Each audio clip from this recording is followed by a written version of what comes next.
Бүгүнкү ушундай маалымат жыйын өткөрүүнүн бирден бир себеби баарыбызга белгилүү. Кыргыз Республикасында Кыргыз Республикасынын президентин шайлоо 10 январга көрсөтүлгөн. Анын календардык планы дагы жарыяланды. БШК тарабынан бул конституциянын талабы. Ошондуктан расмий түрдө жарыялангандан баштап ар бир кыргыз жараны шайлоого жана шайланууга укугу бар инсандар Кыргыз Республикасынын президенттигине талапкерлигин көрсөтүүнү баштайт. Ошондуктан биз бүтүн Кыргызстан партиясы бүгүн ушундай чечимге келдик. Кыргыз Республикасынын президентин жана Кыргыз Республикасынын жогорку кеңешинин депутаттарын шайлоо жөнүндөгү кодекстин 49 беренесинин 5-бөлүгүнө ылайык Кыргыз Республикасынын президенттигине талапкерликти көрсөтүү боюнча биз бул партиянын көрсөтүүсү эмес, мен жеке кыргыз жараны катарында талапкерлигимди көрсөтүп атам. Себеби Кыргыз Республикасынын президенти бир да бир саясий партиянын же бир саясий топтун же бир кандайдыр бир кызыкчылыгы бар класстын мүчөсү болбой, бүтүндөй Кыргыз Республикасынын кызыкчылыгын коргогон, Кыргыз Республикасынын бардык улуттардын саясий топтордун кызыкчылыгын коргогон инсан болуусу зарыл. Мына ошол кызыкчылыктан улам партиядан көрсөтүлбөй, жаран катарында көрсөтүлүүнү туура таап, бүгүн арызды жазып, Кудай буйрса 30 октябрь 2020 жыл Кыргыз Республикасынын жогорку Кыргыз Республикасынын шайлоолор жөнүндөгү борбордук комиссиясына арызды тапшырабыз. Вот ошон үчүн кыргызча кечигип калдык деп коюп, анан ошо кечигип жүрө беребиз. Көп нерседен кечигип калабыз ушинтип. Мен азыр сөзүмдүн башында айттым, Кыргыз Республикасынын конституциялык мыйзамына ылайык шайлоолор жөнүндө кодекске мен өзүмдүн талапкерлигимди өзүм көрсөттүм. Бул саясий кеңештин чечими, бир партиянын кызыкчылыгы эмес, бүтүндөй Кыргызстандын жарандарынын кызыкчылыгын, бардык саясий катмарлардын, социалдык катмарлардын кызыкчылыгын коргоо үчүн мен жаран катарында кандидатурамды, талапкерлигимди көрсөтүп атам. Арызды жаздым, кол койдум. Бүгүн буйрса биздин кишилер борбордук шайлоо комиссиясына алып барып тапшырышат. Сиз өзүңүздүн айтыңыздан талапкерлигиңизди коюп атсаңыз, анда партиядан көрсөтүлбөй каласызбы ошондой? Партиядан башка адам чыкпайбы? Азыр бербеди ушул суроону. Партиядан башка киши чыкпайбы дегендей кылып. Партиядан биз ошол 14 жылдан бери аябай маданияттуулугубузду, тартиптүүлүгүбүздү, анан мыйзамга баш ийген партия катарында, кыргыз улуттук каада салттарды бекем кармаган партия катарында, үлгү катарында көрүндүк го. Көрдүңүздөр, биз нааразычылык жыйынга чыгабызбы, акцияга чыгабызбы?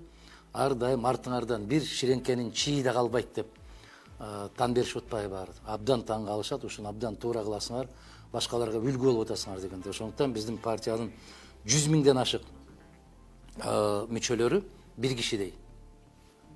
Биздин катарыбыз 100 миң деп саналган менен үнүбүз бир. Биз 100 миңден ашык киши болгонубуз менен тилегибиз дагы, оюбуз да, жолубуз да бир. Кудай кааласа, андай көрүнүш биздин партияда болбойт. Азыр Садыр Жапаров катышамын атат шайлоого, ал анын ийгилигине көп ишенип атат да, анан кандай болот деп ойлойсуз? Кыргыздар өзү көбүнчө ийгиликтерге ишене берет. Ким турса эле ошонун ийгилигине ишене берет. Айтыңызчы, кайсы президенттин ийгилигине ишенбей койгон? Акаев Швейцария болобуз десе ишенбей койдук беле. Кийинки президент Бакиев бийлик эл бийлик эмес, бийлик элге кызмат кылыш керек деген ураан менен чыкты. Кийинки келгендердин ураандарын аябай жакшы билесиңер. Качан ишенбей койдук эле биз өзү. Ишенимдин аягы эмне менен бүтүп атканын көрүп атабыз.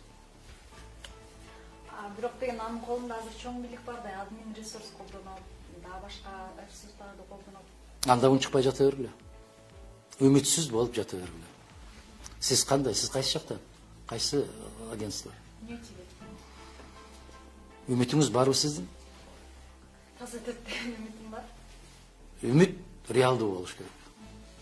Үмүт болуп эле жатып албай, өз үмүтү үчүн адам күрөшүш керек.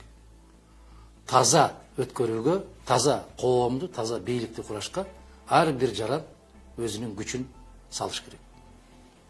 Биз үчүн бирөө өткөрүп бербейт да. Ошондуктан биздин өзүбүздүн жоопкерчилигибизди да сезишибиз керек. Кол. Мына караңыз, көптөгөн жылдар бою эч бир же жазуучулар, же акындар, же композиторлор, бир сөз менен айтканда интеллигенттер үн чыгарбай келишти. Мына соңку болуп аткан окуяларга, конституциялык талаадан чыгып кеткендигине, эч бир кыймыл аракеттери акылга да сыйбайт, кыргыз мыйзамдарына да сыйбайт деп өзлөрүнүн үнүн чыгарып кыйкырып чыккан интеллигенттер чыкты. Демек, Акаев жеткирбеген деңгээлге, Бакиев жеткирбеген деңгээлге, Атамбаев жеткирбеген деңгээлге мына 2 жуманын ичинде булардын жеткирип койгондугунун накта ачыктан ачык күзгүсү эң саясаттан алыс болгон кыргыз интеллигенттеринин ушундай чырылдап токто эле токто деп чыккандыгы бул аябай бийлик үчүн, бүгүнкү бийлик деп өзүн санагандар үчүн өтө терс көрүнүш. Макулсузбу? Это же ваши первые президентские выборы? Это третий. Я уже запуталась. Это третий. Сейчас вспоминаю, я уже не могу вспомнить. В 2011 году, в 2017 году Да, и в 2020. 2011 я помню, в 2017 Ну, в 2017 как раз был оппонентом Жээнбекова. Да. Если вы помните, и в 2011 году, и в 2017 году итоги выборов я не признал. До конца. И, как видите, Мадумаров был прав. К сожалению, потом вы постфактумом пишете. Так. Еще? Я понимаю, что вы первые, да, сегодня подаете, самый дисциплинированный, кто еще не. Да. Потому что больше пока никто не подал, хотя 15 ноября. Вы знаете, почему не подают? Выжидают? Кто-то выжидает. Смотрят, кто пойдет. Да. А мы ни от каких обстоятельств не должны зависеть. Мы должны зависеть исключительно от кодекса о выборах президента и парламента Кыргызской республики. Мы должны соответствовать календарному плану Центральной избирательной комиссии. Все, они уже все утвердили, все приняли. Опубликовали. Да, так что теперь от вас только Да. Смотрите, еще вопрос такой. Если вы идете президенты, как изменится список кандидатов от политической партии на повторный выбор? Ну, насколько мы знаем, в соответствии с требованием Конституции, парламентские выборы должны пройти 20 декабря. Закон закону не противоречит. Это разное время. Быть кандидатом.